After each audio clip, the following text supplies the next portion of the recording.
రైతు కూలి కష్టపడి పండిస్తే పంటకి గిట్టుబాటు ధర ఉండదు. కనీసం గిట్టుబాటు ధర కల్పించలేని ఈ ప్రభుత్వం ఉంటే ఎంత పోతే ఎంత. ఈ రోజు కష్టపడి మళ్ళీ రైతు పంటను వేస్తుంటే యూరియా కూడా అందించలేకపోతుంది ఈ ప్రభుత్వం. అందుకే చెప్తున్నా, ఈ ప్రభుత్వం ఉంటే ఎంత పోతే ఎంత. సంపద సృష్టించాలి అని ఎలక్షన్ ముందు చెప్పిన చంద్రబాబు నాయుడు గారు సుమారు 8,000 నుంచి 10,000 కోట్లు పెట్టి జగన్మోహన్ రెడ్డి గారు 17 మెడికల్ కాలేజీల నిర్మాణం చేపడుతుంటే మరి అటువంటి పెద్ద సంపదను ఈ రోజు తమ చెంచాగాలకు లంచం తీసుకొని అమ్ముకుంటున్నారు. మరి ఇటువంటి ముఖ్యమంత్రి ఉంటే ఎంత పోతే ఎంత.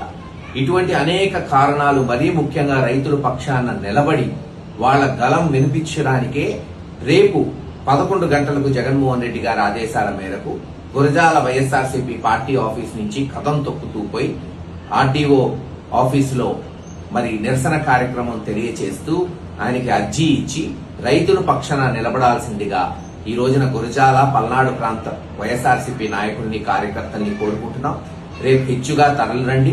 ముఖ్య అతిథులుగా పిండని రామకృష్ణారెడ్డి గారు, గౌతమ్ రెడ్డి గారు విచ్చేస్తున్నారు కనుక ఈ కార్యక్రమం జయప్రదం చేయవలసిందిగా కోరుకుంటున్నాం.